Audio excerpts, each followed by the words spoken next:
नमस्कार, आप देख रहे हैं आपका अपना चैनल भिवानी हलचल खबरों के संग में मैं हूं मनोज कुमार। आइए डालते हैं नजर आज के समाचारों पर।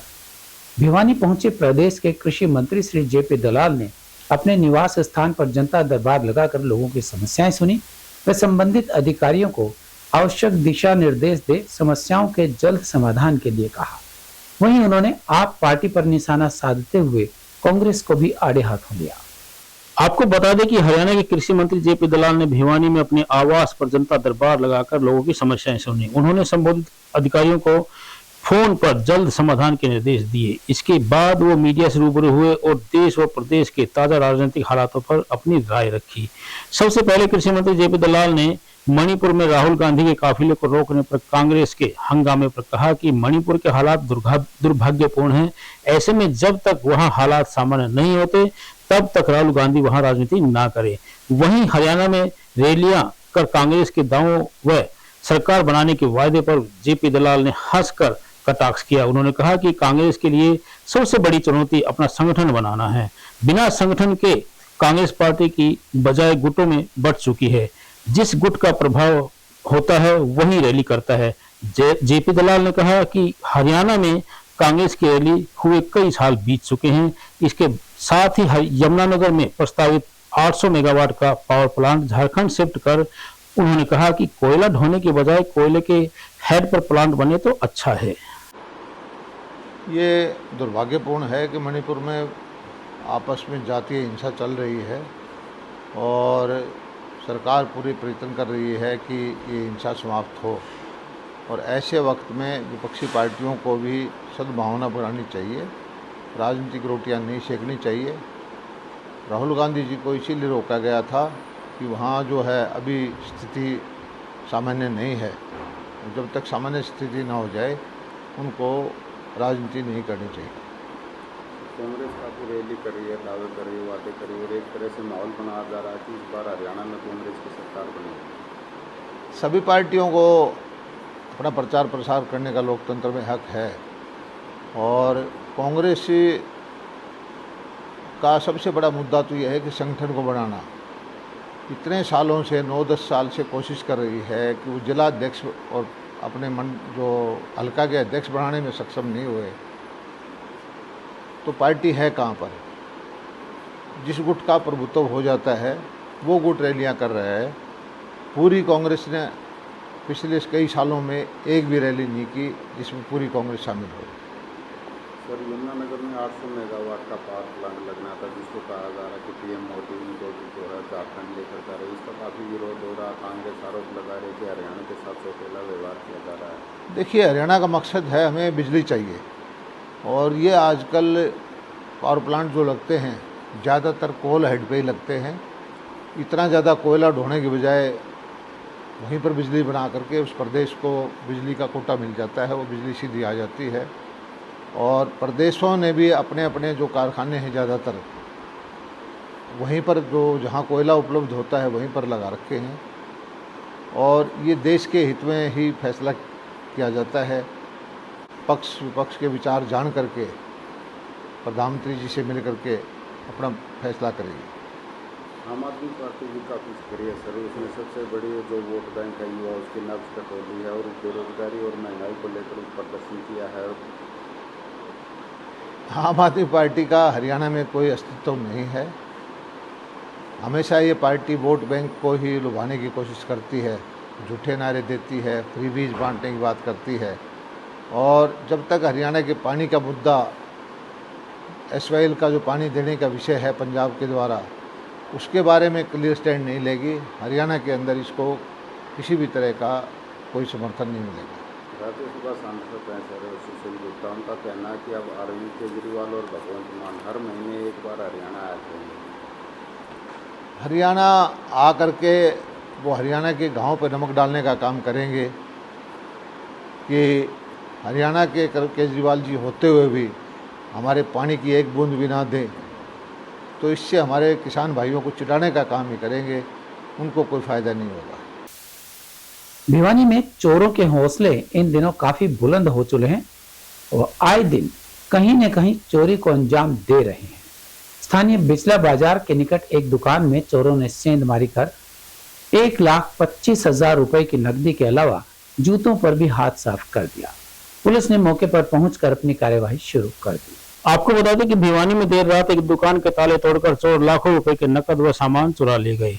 चोरों ने दुकान के शटर तोड़ दुकान में प्रवेश किया। दुकान में रखे 1.25 लाख रुपए तक का सामान चुरा ले गए। दुकान मालिक संजीव कुमार ने बताया कि रात को शटर तोड़कर चोर उनकी दुकान में पैसे व सामान चुरा ले गए। उन्होंने बताया कि चोरों ने अंदर से भी ताला तोड़कर अनेक प्रकार की तोड़फोड़ की। वहीं पुलिस भी मौके पर पहुंची। एएसआई सुरेश कुमार ने बताया कि सीसीटीवी की फुटेज के आधार पर कार्रवाई की जा रही है। सुबह दुकान खोली तो देखा कि मैंने दुकान खोलने के बाद गल्ला हमारा तोड़ रखा है, तो सामान गल्ले का तितर बितर कर रखा है। तो उसमें जानकारी मिली हमारे जो पैसे हैं वो यहाँ से चुरा लिए गए। 1,25,000 से 30 तक का। वो भी कोई सामान ये तो गिना हुआ था मालूम है, अब कुछ सामान उड़ जाए तो गिनती में नहीं है, मालूम नहीं पड़ता। चोरियों की घटना बढ़ रही है। इससे व्यापारियों में भय का माहौल है। व्यापारी सोचता है कि रात को घर जाएगा तो सुबह क्या पता कोई नुकसान नहीं हो पाए, तो इसको रात को भी बेचैनी रहती है।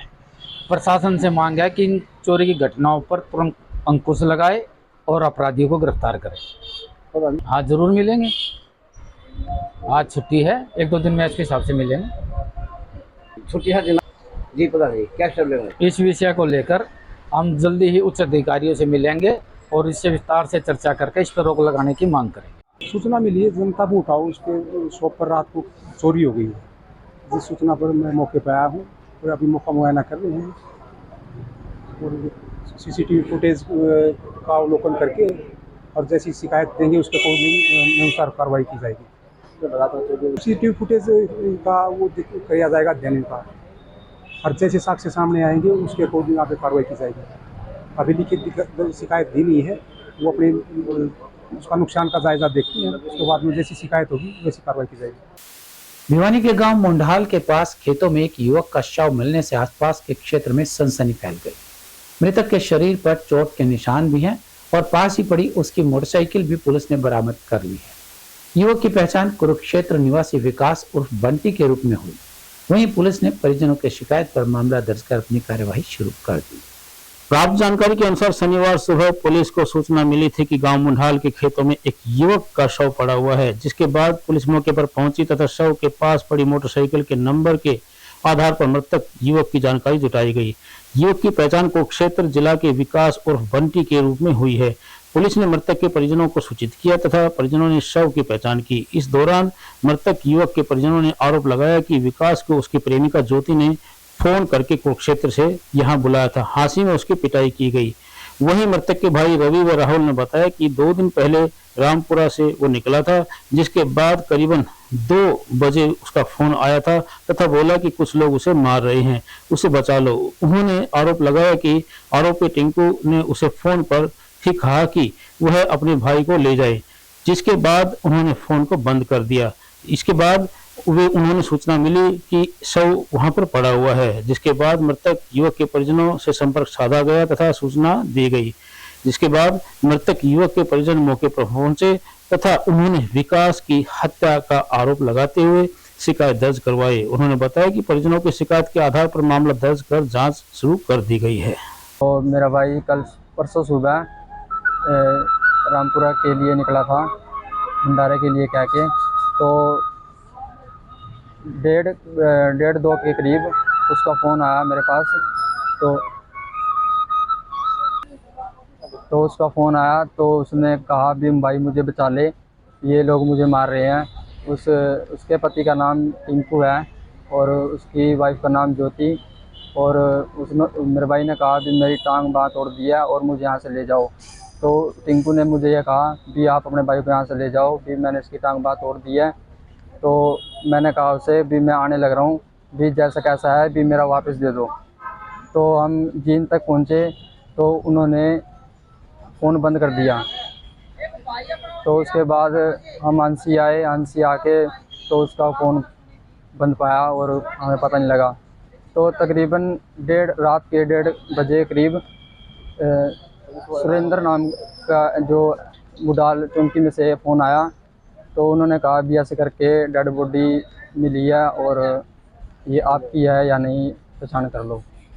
तो ऐसे करके हमें पता चला और हम मुडाल चौकी गए। क्या नाम है? रवि नाम है जी मेरा। मैं डिस्ट्रिक्ट कुरुक्षेत्र और तहसील पेवा के पास का रहने वाला हूँ। ठीक है सर। और ये मेरी मौसी का लड़का है। ठीक है जी। मतलब ऐसा है, मेरे जीजा का फ़ोन आया था मेरे पास पहले कि ऐसे ऐसे करके वारदात हो गई है और उसको मारने लग रहे हैं। ठीक है जी। उसके बाद मैंने अपने भाई के पास फ़ोन किया कि क्या बात हुई है। तो उसने बताया कि वो सुबह 8 बजे घर से निकला था और रामपुरा के लिए भी रामपुरा जा रहा हूँ मैं।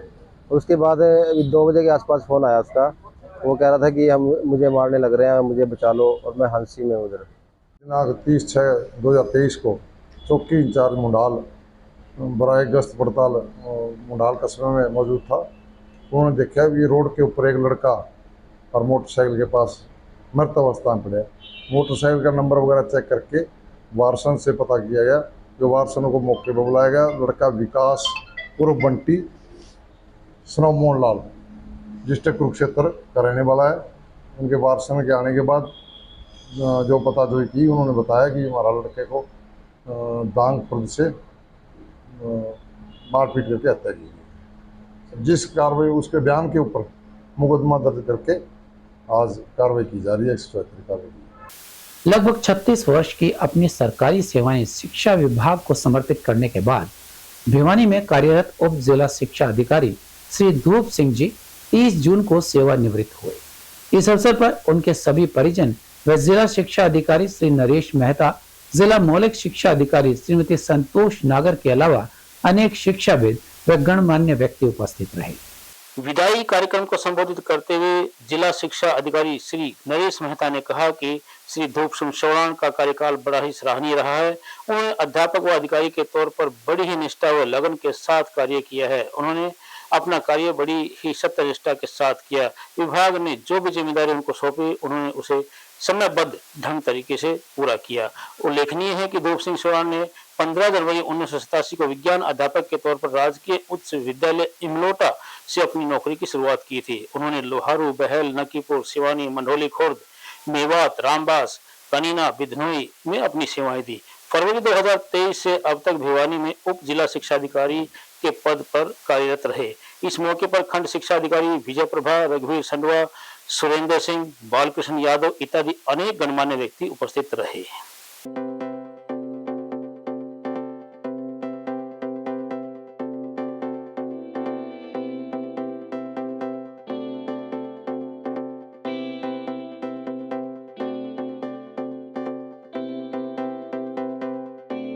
आज जो है हमारे कार्यालय में कार्यरत श्री धूप सिंह उप जिला शिक्षा अधिकारी की ये सेवानिवृत्ति कार्यक्रम है, जिन्होंने 35 साल की सेवा उपरांत आज अपना जो है रिटायरमेंट उनके लिए हमने प्रोग्राम रखा है।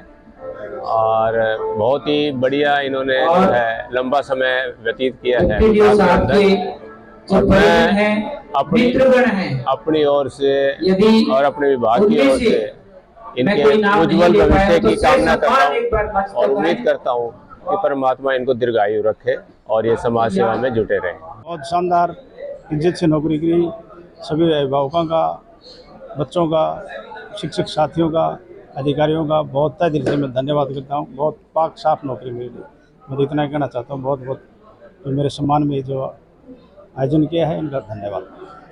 मूल काम है खेती है, खेती करेंगे, जैविक खेती करेंगे। स्थानीय भारत नगर स्थित पजावे वाली गली में रोहतास की चक्की के पास बंद पड़े मकान में सेंधमारी कर चोरी का समाचार प्राप्त हुआ है। पुलिस को दी गई शिकायत में बताया गया कि मकान मालिक अपने परिवार सहित बाहर रहते हैं। चोरों ने सोने व चांदी के आभूषणों के अलावा वहां रखी लगभग 20,000 रुपए की नकदी पर भी हाथ साफ कर दिया। चोरी की सूचना औद्योगिक क्षेत्र थाना पुलिस को दी गई तथा थाना इंचार्ज विशेष कुमार ने मौके पर पहुंचकर जांच शुरू कर दी। पुलिस को दी गई शिकायत में मनोज सैनी ने बताया कि वे शिव कॉलोनी में रहते हैं तथा भारत नगर स्थित पजावे वाली गली में रोहतास की चक्की के पास स्थित मकान उनके ससुर मामचंद सैनी का है। उन्होंने बताया कि उनके ससुर अपने परिवार सहित बाहर रहते हैं तथा इस घर की देखभाल वे ही करते हैं। उन्होंने कहा कि बीते 20 जून को यहाँ वो आए थे, तब सब कुछ ठीक ठाक था, लेकिन शुक्रवार सुबह वे घर संभालने के लिए आए तो यहाँ पहुंचे तथा जब वे मुख्य द्वार का ताला खोलकर अंदर गए तो देखा कि खिड़की की जाली टूटी हुई थी तथा मकान के अंदर सामान बिखरा पड़ा था। जिसके बाद उन्होंने अपनी पत्नी अनीता को बुलाया तथा सामान चेक किया तथा घर में काफी सामान चोरी था। इसके बाद उन्होंने तुरंत प्रभाव से पुलिस को सूचित किया तथा पुलिस ने मौके पर पहुंचकर अपनी जांच आरंभ कर दी। मेरा नाम अनीता देवी है, डॉटर ऑफ मामनचंद सैनी, पजावे वाली गली, भारतनगर। हमारे यहाँ रात को चोरी होगी जिसमें लाखों रुपए का सामान था और मेन गेट बंद था। अंदर दीवार के ऊपर से लांग के आए हैं और खिड़कियां तोड़ रखी हैं, दरवाजे की प्लाई तोड़ रखी है। उसमें हमारे 3 जोड़ी पजेब थी, 4 जोड़ी टॉप्स, 20,000 रुपये नगद, 1 चैन, 4 जोड़ी अंगूठी थी और चांदी के बर्तन थे, 1 सिलेंडर, 2 दीवार घड़ी, पित्तल और कांसी के बर्तन भी सारे ले गए। तो आपको कैसे पता? मेरे पति यहाँ सुबह आए थे। हम ग्वार फैक्ट्री के पीछे रहते हैं, शिव कॉलोनी में। पापा और भाई और बेंगलोर रहते हैं। कभी कभार हम इस मकान को संभालने आते हैं, हफ्ते 10 दिन में आ जाते हैं। तो आज मेरे पति इस मकान को संभालने के लिए आए थे और उन्होंने देखा बाहर का गेट बंद था। बाहर का गेट खोल के जैसे ही अंदर आए, अंदर के सारे खिड़कियां टूटी हुई थी और दरवाजे की प्लाई तोड़ रखी थी। ताले खुले नहीं थे, ताले नहीं टूटे उनसे, तो उन्होंने दरवाजे की खिड़कियां तोड़ दी और प्लाई तोड़ दी। तो आधा किलो की तो ये समझो कि 2 कटोरी थी, 2 चम्मच और 1 प्लेट, वो तो पूरा सेट था, भाई को मिला हुआ था गिफ्ट के तौर पे। वो तो आधा किलो का ही था, हो सकता है ज़्यादा भी हो, पर मैं आइडिया आधा किलो का ही बता रही हूँ। और 2 चांदी के सिक्के थे 10 और 2 बड़े, शायद 3 बड़े गिलास थे, 3 छोटे गिलास थे, चांदी के ही थे। और देख लो चैन भी होगी, 1.5-2 तोले की तो चैन भी होगी। आज हमें एक सूचना मिली थी कि भारत नगर में मामनचंद सैनी के मकान में चोरी हो गई है। तो सूचना पर हमारा आई और मैं मौके पर आए हैं। मौके पर आके मौजूद मामनचंद की बेटी और उनके दामाद मौजूद मिले, जिन्होंने प्रारंभिक पूछताछ में बतलाया कि मामनचंद का बेटा बेंगलोर में नौकरी करता है और पूरा परिवार बेंगलोर में रहता है। कभी कभार यहाँ पर अपने घर को संभालने के लिए आते हैं। उनकी गैर हाजिरी में उनकी बेटी अनीता 10-15 दिन में अपने घर को संभालने के लिए आती है। तो आज से करीब 10 दिन पहले, 8-10 दिन पहले घर को संभाल कर गई थी। उसके बाद आज जब उन्होंने आकर देखा तो घर में मेन गेट पर तो लॉक लगा हुआ था। अंदर के दरवाजे की खिड़कियाँ, दरवाजे के ताले टूटे हुए थे। घर से काफ़ी सामान गायब मिला है, जिसके संबंध में हम जो लीगल कार्रवाई अमल में ला रहे हैं। मैं अनुरोध करता हूं कि आप अपना घर बंद करके ज़्यादा दिन के लिए नहीं जाए। अगर ज़्यादा दिन के लिए जाते हैं तो कीमती सामान घर में ना रखें और अपने घर के आसपास अगर हो सके तो CCTV कैमरे इंस्टॉल करवाएं, ताकि चोरी करने वाले लोगों का पता लग सके और हम जल्द से जल्द उन पर कार्रवाई कर सकें। अब पिछले 10 दिन के अंतराल, 8-10 दिन के अंतराल में चोरी होने का यह रेखा है। Exact time of incidence complainant के द्वारा नहीं बताया गया है। बाकी हम CCTV footage, technical help, cyber help के थ्रू कार्रवाई हेल्प लेकर कार्रवाई करेंगे। चोरों को पकड़ने का पूरा भरसक प्रयास।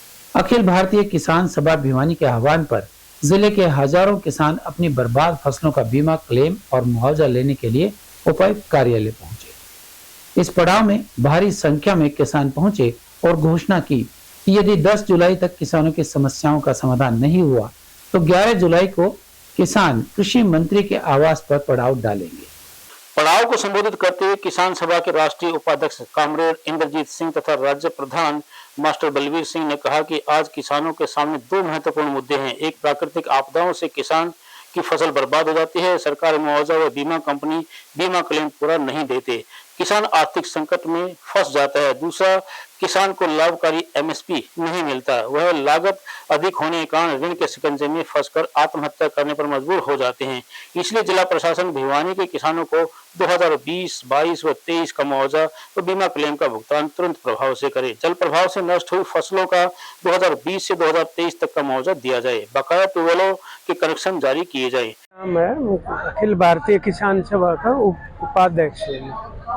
जो कार्यक्रम है आज आप देख रहे हो, यहाँ हजारों की संख्या में तो अलग अलग इलाकों के पूरे जिला से जो आए हुए हैं किसान, उनकी तमाम तरह की फसलों के मुआवजे से संबंधित, फसलों के नुकसान से संबंधित, कहीं न्यूनतम समर्थन मूल्य से, कहीं पीने और सिंचाई के पानी से संबंधित, और कुल मिलाकर सरकार और प्रशासन जिस तरीके की संवेदनहीनता बरत रहा है, निष्ठुरता बरत रहा है, उसके खिलाफ एक आक्रोश है। और ये सभी जगह है लगभग। आज तो बल्कि राष्ट्रीय स्तर पे हमने न्यूनतम समर्थन मूल्य का दिवस मनाने का आह्वान कर रखा है, क्योंकि उसके बिना आज पड़ता नहीं खा रहा किसानी का बिल्कुल भी। लागत मूल्य बढ़ते जा रहे हैं दिन प्रतिदिन, और आय और न्यूनतम समर्थन मूल्य उसके अनुरूप बढ़ नहीं रहे, तो घाटे के अंदर जा रहा है। मैं आपको बताना चाहता हूँ, सरसों की फसल का एमएसपी पे नहीं खरीदी गई, आज भी लोगों के घर पड़ी है। और हमारे जो कृषि विशेषज्ञ हैं खुद उन्होंने बताई है ये बात। अकेले हरियाणा का अकेली सरसों की फसल पे 20,000 करोड़ का घाटा किसान उठा चुका। और अब जो इन्होंने खरीफ मूल्य तय किए उसमें भी हर एक फसल का अगर जो CT प्लस 50% हम स्वामीनाथन आयोग के फार्मूले से निर्धारण कर रहे, उस तरह से ना करने से हर एक फसल के अंदर धान से लेके चाहे वो मूंग है, चाहे वो बाजरा है, चाहे और फसलें, हर एक के अंदर मतलब 600 रुपए से लेकर और 2,000 रुपए तक प्रति क्विंटल का घाटा पड़ता है C2 ना लगाने से, और 50%। मेरा नाम बलबीर सिंह है, अखिल भारतीय किसान सभा का राज्य प्रधान हूँ। और आज इस मुआवजे की बात को लेकर भिवानी में एक महापड़ाव की तैयारी हमारी चल रही है। बड़ी संख्या में किसान गांव-गांव से आए हुए हैं और मुआवजा तत्काल राहत जरूरी है किसान के लिए। वैसे तो लंबी अवधि के मुद्दे भी हैं हमारे, उन पे हमारा आज MSP पे एक बड़ा प्रोग्राम पूरे हिंदुस्तान में है, सभी जगह पर हर गांव में MSP क्यों जरूरी है किसान के लिए। और मोटे तौर पर हम ये मानते हैं कि MSP इसलिए जरूरी है, आम जनता की रोटी तजूरी में बंद ना हुआ। सरकार MSP पे एक एक दाना किसान का खरीदे और जरूरतमंद लोगों को राशन प्रणाली के द्वारा सबको पेट भर भोजन की गारंटी दे। ये तब संभव है जब सरकारी गोदाम में अनाज होगा। यदि अनाज अडानी के साइलों में चला गया तो आम आदमी को रोटी नहीं मिलेगी और किसान को उसकी कीमत नहीं मिलेगी। ये बड़ी लड़ाई इस बात की भी है।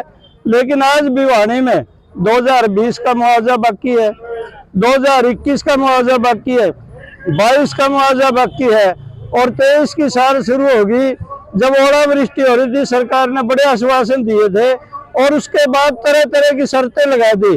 आपने मेरी फसल मेरा ब्यौरा दर्ज करवाया कि ना करवाया, आपने अपनी फसल का गेट पास करवाया, आपने जे फार्म के तहत फसल को बेचा और वो सारी शर्तें यदि आप पूरा करते हैं तो आपको कोई मुआवजा मिलेगा। हर किसान के बस की सब शर्तों को पूरा करना बस की बात नहीं होती, जानकारियां भी नहीं होती। किसान बहुत बड़ा होता है जिसे अनेक बार तो मेरी फसल मेरा ब्यौरा भी तैयार नहीं होता। तो ये बहानेबाजी नहीं चलेंगी। हर किसान को जिसकी भी फसल का खराबा हुआ है उसको मुआवजा दिया जाए। मैं अखिल भारतीय किसान सभा का जिला उप प्रधान हूँ। आज किसानों के सामने दो विकट भारी समस्याएं हैं।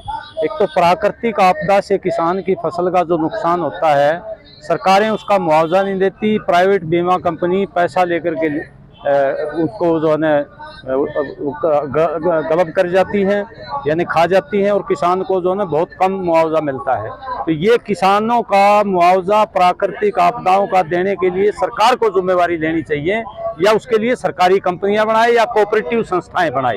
एक तो हम ये कहना चाहते हैं। दूसरा, MSP किसान के लिए आज जीवन मरण का सवाल आ गया है। अब देखिए टमाटर के भाव जब किसान से निकला जनवरी फरवरी में 3 रुपए किलो, जबकि 1 एकड़ पर 2 लाख से 3 लाख के बीच में लागत आती है और 10 रुपए प्रति किलो अगर किसान को टमाटर का भाव मिलता है तो उसकी लागत पूरी होती है। वही टमाटर जो किसान से 3 रुपए 5 रुपए लेकर के आज उपभोक्ताओं को, आम जनता को 150 रुपए बेचा जा रहा है। तो ये लूट जो है किसान की भी लूट है और उपभोक्ताओं की भी लूट है। मैं एडवोकेट दीपेश सारसर, समाज सेवी भिवानी। देखिए, आज मैं किसान साथियों को समर्थन देने के लिए इनके बीच आया हूं, क्योंकि भारतीय जनता पार्टी जो बीमा के नाम पे, जो मुआवजे के नाम पे किसानों को ठगने का काम कर रही है, आज उनके लिए भिवानी का प्रत्येक किसान यहाँ धरने पर बैठा है। मैं भारतीय जनता पार्टी से कहना चाहूंगा कि आपने जो बीमा कंपनियां बनाई हुई है, जो कुछ पूंजीपतियों का पेट और घर भरने के लिए आपने बनाई हुई है, ये क्लेम सरकार को सरकारी कंपनियों से करवाना चाहिए ताकि गरीब किसान को इसका फायदा मिल सके। रही बात मुआवजे की, मैं किसान साथियों के पास आया तो 2020 से लेके 2023 हो चुका, अभी तक किसानों को मुआवजा नहीं मिला। भिवानी में कहीं ना कहीं आए दिन सीवरेज की समस्या बनी रहती है। इसी तरह का एक मामला वार्ड नंबर 22 की गलियों में दिखाई दिया।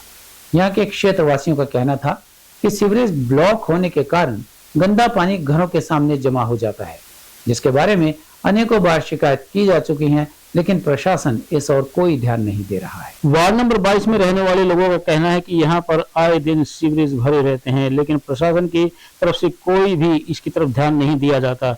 वे अगर सफाई वाले को बुलाते हैं तो वो फटकी मारकर चला जाता है और उसके बाद फिर वही हालात पैदा हो जाते हैं।